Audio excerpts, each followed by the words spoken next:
लोकवीरं महापूज्यं सर्वरक्षाकरं विभुं पार्वतीहृदयानन्दं शास्तारं प्रणमाम्यहम्।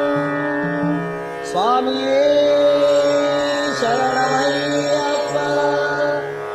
विप्रपूज्यं विश्ववन्द्यं विष्णुशम्भो प्रियं सुधं क्षिप्रप्रसादनिरतं शास्तारं प्रणमाम्यहम्। स्वामिये शरणमय्यप्पा।